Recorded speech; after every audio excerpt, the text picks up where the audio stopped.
नमस्कार दोस्तों, आप सभी का हमारे यूट्यूब चैनल मैवरिक ऑटोमेशन में स्वागत है। आज इस वीडियो ट्यूटोरियल में हम सीखेंगे कि किस तरीके से हम होल्डिंग सर्किट का इस्तेमाल कर सकते हैं सीमेंस पीएलसी। तो होल्डिंग करने के लिए बेसिकली हमारे पास कोई ना कोई सेट या रीसेट फंक्शन होना चाहिए। अगर सेट रीसेट फंक्शन नहीं है तो हम वहाँ पे मेमोरी बिट्स का इस्तेमाल करेंगे होल्डिंग सर्किट बनाने के लिए। चलिए स्टार्ट करते हैं। पहले हम सेट एंड रीसेट के फंक्शन के थ्रू चेक करते हैं कि किस तरीके से हम होल्डिंग सर्किट बना सकते हैं। फर्स्ट हम एक इनपुट लेंगे आई 0.0।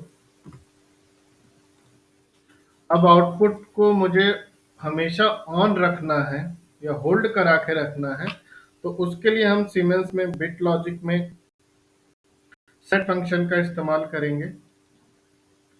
ये जो फंक्शन है ये जो भी इनपुट का सिग्नल है उसे होल्ड करके रखेगा और जो भी हम यहाँ पे एड्रेसिंग करेंगे आउटपुट की वो हमेशा ही ऑन रहेगा। अब अगर इसे मुझे बंद करना है इस आउटपुट को, तो नेक्स्ट लाइन पे मुझे एक और इनपुट का इस्तेमाल करना पड़ेगा आई 0.1, जो कि एक सेपरेट इनपुट रहेगा। अगर इसकी हम सिंबॉलिक एड्रेसिंग करते हैं, लेट सपोज स्टार्ट, और इसे हम करते हैं स्टॉप।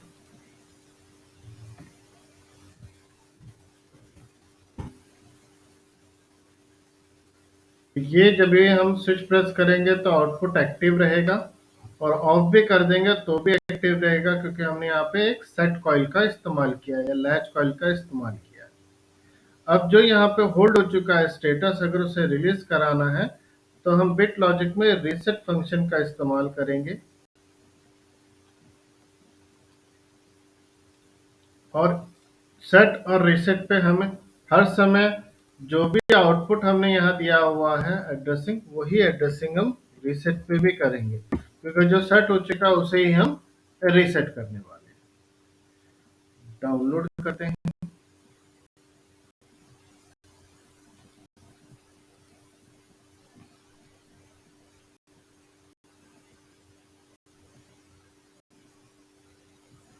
मॉनिटर करते हैं।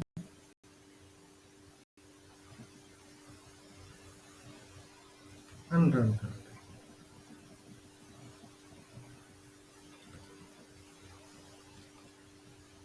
अभी देखिए आउटपुट हमारा ऑफ है और दोनों इनपुट भी हमारे ऑफ है। अब जैसे हम स्टार्ट बटन को प्रेस करेंगे आउटपुट हमारा एक्टिव हो गया, और अगर हम रिलीज भी करा देते हैं स्विच को तो भी आउटपुट हमारा एक्टिव ही रहेगा।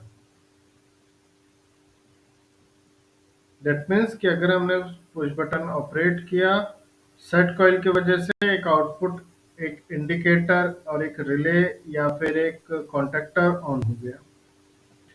अब अगर हमने उस पुश बटन को रिलीज भी करा दिया तो भी वो अब चलता रहेगा। अब उस चीज को मुझे बंद करना है, जो भी हमने आउटपुट लिए थे, इंडिकेटर, सोलोनॉइड वेल्व हो गया या कोई रिले हो गई या कॉन्टेक्टर हो गया, अब उसे मुझे ऑफ करना है।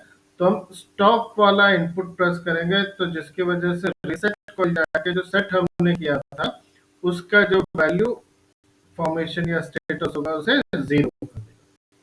जैसे ही हम क्लिक करेंगे तो रीसेट जाके जो भी सेट के पास स्टेटस होगा वो रिलीज कर देगा, जिसकी वजह से आउटपुट हमारा ऑफ हो जाता है। इस तरीके से हम सेट रीसेट फंक्शन का इस्तेमाल करके अपना होल्डिंग सर्किट परफॉर्म कर सकते हैं।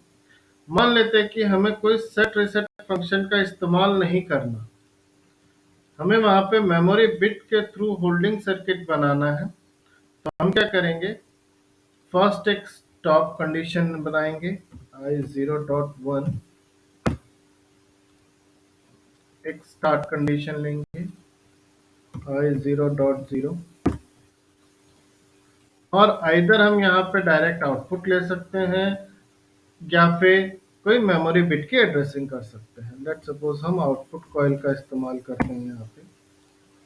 अगर इस कंडीशन पे अगर हम रन करेंगे तो जैसे हम इनपुट प्रेस करेंगे आउटपुट एक्टिव हो जाएगा, लेकिन जैसे हम ऑफ करेंगे तो आउटपुट भी हमारा ऑफ हो जाएगा। लेकिन हमें चाहिए कि जब हम इसको एक बार एक्टिव करके डीएक्टिव करेंगे तब ये आउटपुट कंटिन्यूसली ऑन होना चाहिए। तो उसके लिए क्या करते हैं, हम इस इनपुट के थ्रू एक बाईपास क्रिएट करेंगे कि अगर ये ऑन एक बार हो जाता है फिर उसके बाद बंद भी हो जाए तो भी हमारी पावर कंटिन्यूसली बाईपास होके यहाँ तक जाती रहे। अब पीएलसी में क्या होगा, जो हमने यहाँ एड्रेसिंग की है वही एड्रेसिंग हम इसके पैरेलल पाथ पे कनेक्ट करते हैं। लेकिन प्रैक्टिकली में क्या होगा, ये मान के चलते हैं ये जो हमने कॉइल का इस्तेमाल किया है ये रिले की कॉइल है और उसी रिले का हमने यहाँ पे एनओ का इस्तेमाल किया, दैट मीन्स पोल और एक कॉन्टैक्ट का इस्तेमाल किया।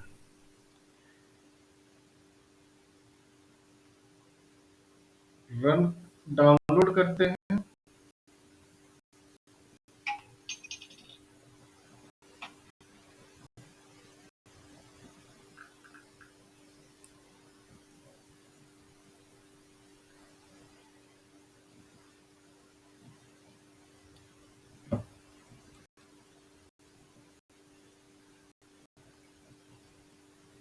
रन करते हैं। अभी देखिए आउटपुट ऑफ है, इनपुट स्टार्ट बटन भी ऑफ है। जैसे हम यहाँ से ऑन करेंगे आउटपुट एक्टिव हो गया। अगर हम यहाँ से रिलीज भी करा देते हैं स्विच को तो इस बाईपास की वजह से यहाँ पे आउटपुट एक्टिव हो गया। और अगर मुझे इस सर्किट को रिलीज कराना है देन हम I0.1 को प्रेस करेंगे तो ये कट ऑफ हो जाएगा। एक तरीके से हम ये मान के चलते हैं ये जो सर्किट है हमारे पास अभी, ये वाला जो सर्किट है एक तरीके का और गेट का काम करेगा कि जब दोनों ही इनपुट ऑफ है तो आउटपुट ऑफ रहेगा, दोनों में से कोई एक इनपुट ऑन हो जाता है तो आउटपुट ऑन रहेगा, और उसके बाद अगर हम एक इनपुट ऑफ भी कर देते हैं और एक इनपुट ऑन भी रखते हैं तो भी ये कंटिन्यूसली ऑन ही रहेगा। अब अगर इस सर्किट के पावर सप्लाई को कट करना है तो हम यहाँ पे एनसी का इस्तेमाल करेंगे पावर को कट करने के लिए। लेकिन प्रैक्टिकली में क्या होगा, ये जो हम यहाँ इस्तेमाल करते हैं पीएलसी के अंदर, अगर हमारे पास वायरिंग डायग्राम अगर हम बनाते हैं इसका तो ये बेसिकली एक आउटपुट जो हम यहाँ इस्तेमाल कर रहे हैं ये एक रिले की कॉइल का फॉर्मेशन है। दैट इज कॉइल हमारे पास बनी हुई है, उसके थ्रू हम यहाँ पे ऑपरेट कर पा रहे हैं। लेट सपोज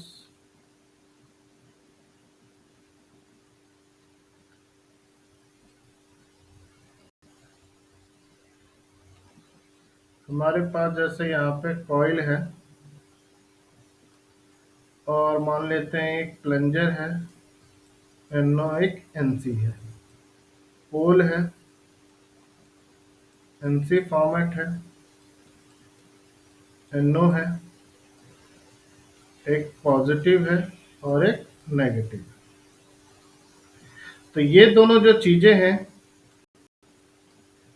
ये हमारी कॉइल रिप्रेजेंटेशन कर रही है यहाँ पे। उसके बाद ये जो कॉइल है ये चीज है और जो हमने यहाँ पे इस्तेमाल किया हुआ है वो ये वाला है। एक ये पॉइंट है पोल और एक इसका आउटपुट है। तो प्रैक्टिकली अभी हमने क्या किया है यहाँ पे,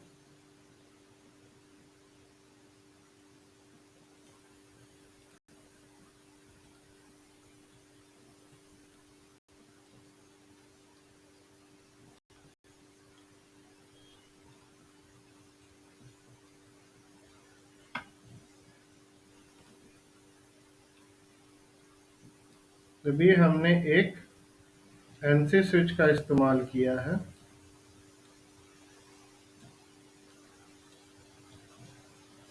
देन एक एनओ स्विच का इस्तेमाल किया है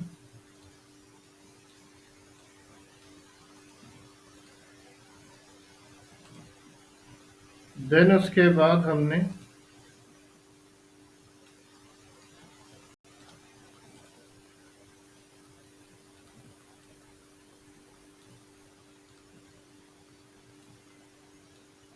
रिले के कॉइल पे पावर जनरेट किया है,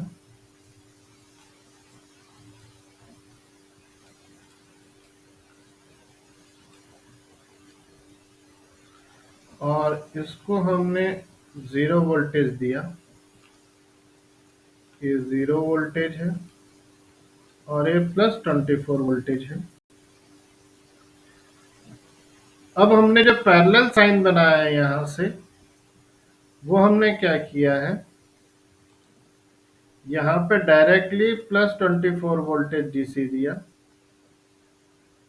और यहाँ से हमने इस वायर को निकाल के इस पॉइंट पे कनेक्ट कर दिया। तो अब क्या होगा, जैसे ये स्विच प्रेस हुआ यहाँ पे, तो पावर जो है यहाँ से चला,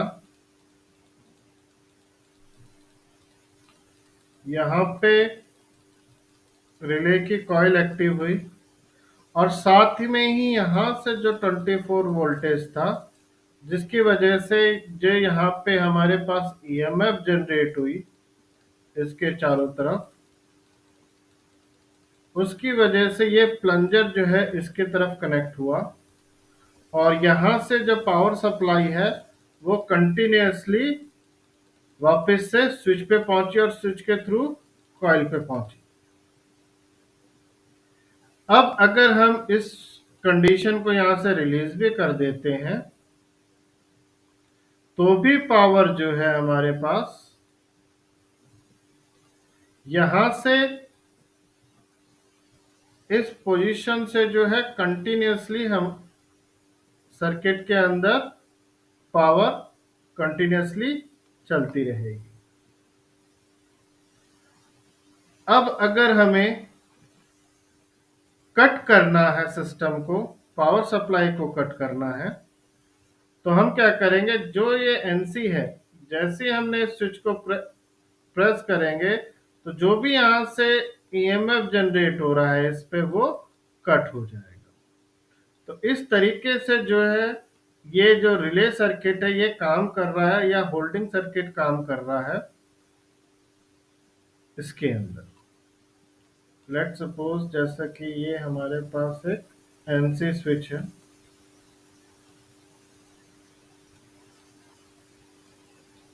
स्टॉप स्विच, देन एक स्टार्ट स्विच है, देन हमने एक रिले की कॉइल बनाई, और हमने यहाँ से एक वायर कनेक्ट किया हुआ है एनोस पे, और ये वायरिंग हमने वापस से यहाँ की हुई है। अब यही चीज जब हम रिले पे एक्चुअली कर रहे होंगे, तो ये जो सर्किट है, ये सर्किट इस तरीके से रहता है, ये पोल और ये इसका एंड। तो अब क्या होगा, जैसे हम यहाँ पे प्रेसिंग करेंगे पावर को, तो जो 24 वोल्टेज है वो यहाँ से होता हुआ एक तो कॉइल पे चला गया, और दूसरा पाथ यहाँ से होता हुआ कॉइल पे चला गया। अब अगर हम इस सर्किट को यहाँ से इरेज भी कर देते हैं, रिलीज भी करा देते हैं, तो भी जो सर्किट है वो कंटिन्यूअसली एक्टिव होगा, क्योंकि यहाँ से जो 24 वोल्टेज है वो हमारे कॉइल तक भी पहुंच रहा है और पोल पे भी पहुंच रहा है। इसी चीज को हम यहाँ देखते हैं, जैसे हम ये स्विच प्रेस करेंगे तो यहाँ पे जो है सर्किट के अंदर 24 वोल्टेज आ गया, और इसके चारों तरफ एक ईएमएफ जनरेट हो गया, एक ईएमएफ जनरेट यहाँ पे हो गया, जिसकी वजह से जो पोल पे पावर थी वो एनओ के साथ होते हुए वापस से कॉइल के अंदर चली जाएगी, जो हम यहाँ देख रहे हैं। जो 24 वोल्ट यहाँ था वो कंटिन्यूअसली हमारे कॉइल पे पहुंच रहा है, तो जो यहाँ पे 24 वोल्ट था वो हमारे रिले के कॉइल पे कंटिन्यूअसली पहुंचता रहेगा। अब अगर हम इस पाथ को डिलीट भी कर देते हैं, जो यहाँ से जो पाथ बन रहा था इसका, इसको हम यहाँ से कट भी कर दें, तो भी रिले की कॉइल पे पावर कंटिन्यूसली आती रहेगी। और अगर इसको कट करना है पूरे सर्किट को, तो जैसे ही हम इस पुश बटन को प्रेस करेंगे, तो यहाँ पे जो सर्किट है यहाँ से ये पावर रिलीज कर देगा, जिसकी वजह से ये रिले कट ऑफ हो जाएगी और हमारा सर्किट बंद हो जाएगा। तो इस तरीके से हम एक होल्डिंग सर्किट को यहाँ पे परफॉर्म करा सकते हैं पीएलसी के थ्रू।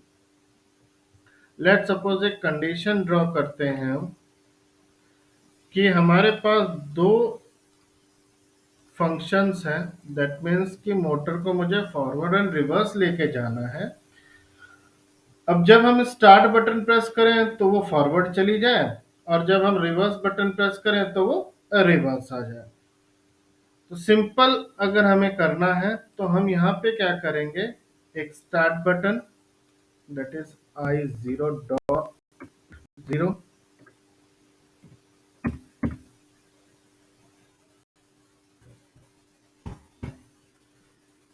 स्टॉप का एनसी ले लेंगे I0.1, ये इनके नाम चेंज कर देते हैं, ये फॉरवर्ड,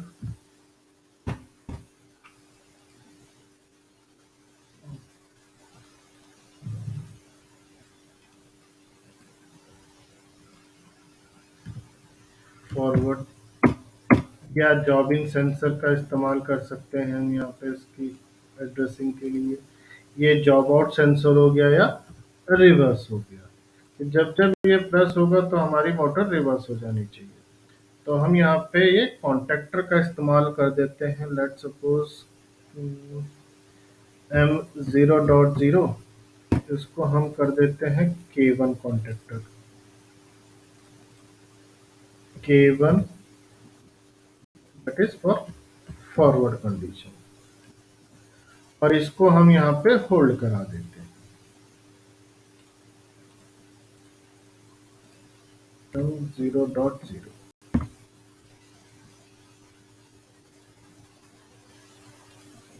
अब जब रिवर्स वाला स्विच प्रेस होगा I0.1 और स्टार्ट वाला स्विच ऑफ होगा I0.0, उस कंडीशन पे जो है मोटर M0.1 एक मेमोरी में ले लेते हैं और इसको नाम कर देते हैं K2 कॉन्टेक्टर एंड रिवर्स। तो जब जब M0.1 ऑपरेट होगा तो हमारी मोटर जो है रिवर्स फंक्शन काम करेगी। तो M0.1, फाइनली कंडीशन बना लेते हैं मोटर के लिए, इधर हमारा M0.0 ऑपरेट हो या फिर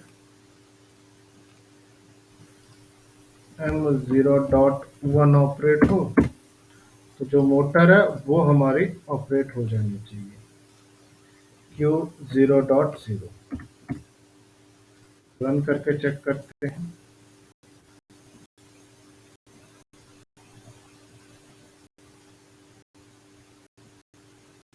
इसमें हमने जो इंटरलॉकिंग की है वो इनपुट साइड से इंटरलॉकिंग की है, कि जैसे मान लेते हैं एक प्रोसेस है हमारे पास, उसमें जैसे ही हम स्टार्ट बटन प्रेस करें तो मोटर हमारी फॉरवर्ड डायरेक्शन में चली जानी चाहिए। उसकी वजह से हमारा कॉन्टेक्टर ऑपरेट हुआ और मोटर हमारी फॉरवर्ड डायरेक्शन में चली गई। अगर इसको रिलीज भी करा देते हैं तो भी वो फॉरवर्ड डायरेक्शन में चलती रहनी चाहिए।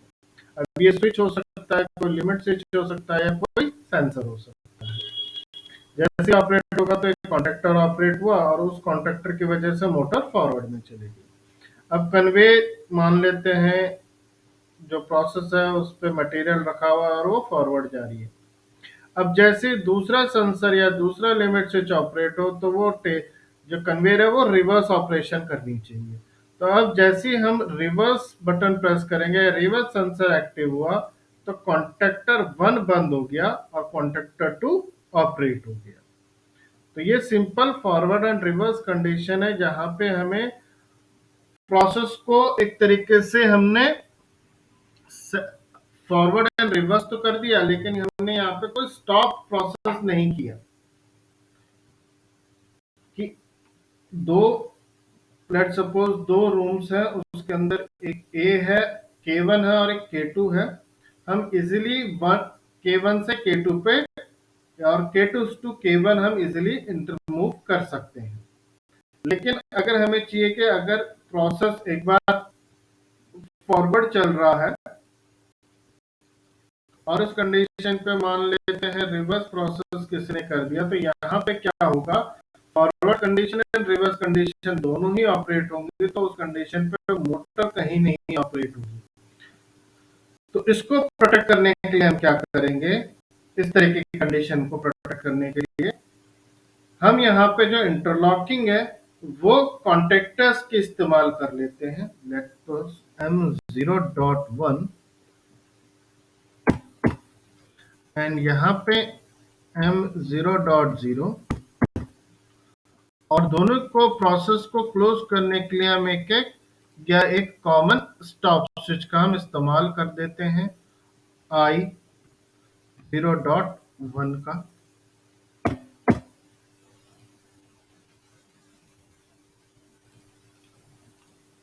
लेट्स सपोज I0.2 कर लेते हैं। ये हमारे लिए बन जाता है स्टॉप का कंडीशन।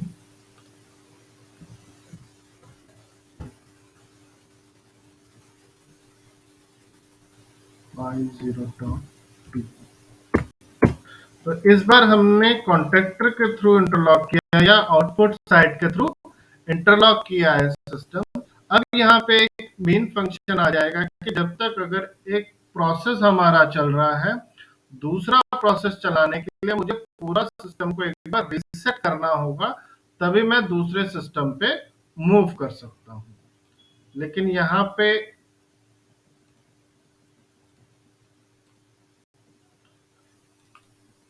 लेट सपोज अगर हमें फॉरवर्ड कंडीशन करना है, हमने फॉरवर्ड स्विच प्रेस किया, कट ऑफ किया, जब तक यहाँ पे फॉरवर्ड कंडीशन चल रही है उस कंडीशन पे हम रिवर्स कितना ही बटन प्रेस कर लें, रिवर्स ऑपरेशन नहीं हो सकता, क्योंकि हमने यहाँ पे इस आउटपुट या इस कॉन्टेक्टर का इंटरलॉक हमने यहाँ पे इस्तेमाल किया हुआ है। जब तक ये प्रोसेस बंद नहीं होगा रिवर्स कंडीशन हमारा ऑपरेट नहीं हो सकता। तो इसे बंद करने के लिए हम सिस्टम को स्टॉप करेंगे, देन उसके बाद रिवर्स कंडीशन को ऑपरेट करेंगे। अब अगर हमारे पास रिवर्स कंडीशन ऑपरेटेड है और मुझे फॉरवर्ड करना है, तो इस तरह के लॉजिक के अंदर हम फॉरवर्ड कंडीशन को ऑपरेट नहीं कर सकते जब तक हम स्टॉप बटन को एक बार प्रेस करके सिस्टम को रीसेट नहीं करेंगे, देन उसके बाद ही हम फॉरवर्ड कंडीशन को ऑपरेट कर सकते हैं। तो ये यहाँ पे एक तरीके से इंटरलॉक की पोजीशन है। जब तक एक प्रोसेस चल रहा है दूसरा प्रोसेस नहीं चलेगा। और जो हमने पहले वाली कंडीशंस बनाई थी उसके अंदर हमने इंटरलॉकिंग स्विचेस के या इनपुट के थ्रू की थी, लेकिन उसमें एक दिक्कत थी कि अगर हमारा by chance forward and reverse condition अगर दोनों एक साथ ऑपरेट हो जाता है या कोई इनपुट माल फंक्शन हो जाता है, तो उसके अंदर जो आउटपुट है वो ऑपरेट नहीं होगा। लेकिन यहाँ पे क्या है, एक प्रोसेस चल रहा है, दूसरा प्रोसेस कभी एक्टिव ही नहीं होगा। अगर वो माल फंक्शन भी हो जाता है तो वो एक्टिव नहीं होगा जब तक हम स्टॉप बटन प्रेस ना करें। तो इस तरीके से हम कोई भी इंटरलॉकिंग सर्किट परफॉर्म कर सकते हैं सीमेंस पीएलसी के अंदर। Thank you.